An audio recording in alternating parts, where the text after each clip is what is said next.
बहुत ही खूबसूरत लड़की से शादी की। शादी के बाद दोनों की जिंदगी बहुत प्यार से गुजर रही थी। वो उसे बहुत चाहता था और उसकी खूबसूरती की हमेशा तारीफ किया करता था। लेकिन कुछ महीनों के बाद लड़की चर्म रोग, स्किन डिजीज से ग्रसित हो गई और धीरे धीरे उसकी खूबसूरती जाने लगी। खुद को इस तरह देख उसके मन में डर समाने लगा कि यदि वो बदसूरत हो गई तो उसका पति उससे नफरत करने लगेगा और वो उसकी नफरत बर्दाश्त नहीं कर पाएगी। इस बीच एक दिन पति को किसी काम से शहर से बाहर जाना पड़ा। काम खत्म कर जब वो घर वापस लौट रहा था, उसका एक्सीडेंट हो गया। एक्सीडेंट में उसने अपनी दोनों आंखें खो दी, लेकिन इसके बावजूद भी उन दोनों की जिंदगी सामान्य तरीके से आगे बढ़ती रही।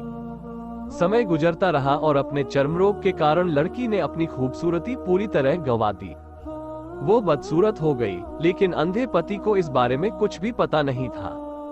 इसलिए इसका उनके खुशहाल विवाहित जीवन पर कोई प्रभाव नहीं पड़ा।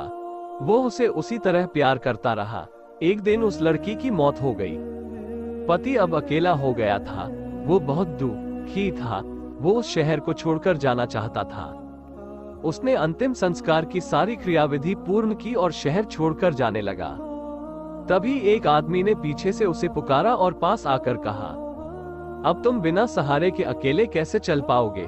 इतने साल तो तुम्हारी पत्नी तुम्हारी मदद किया करती थी।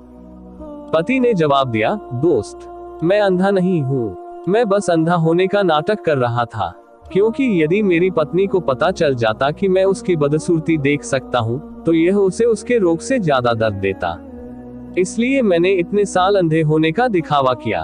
वह बहुत अच्छी पत्नी थी। मैं बस उसे खुश रखना चाहता था।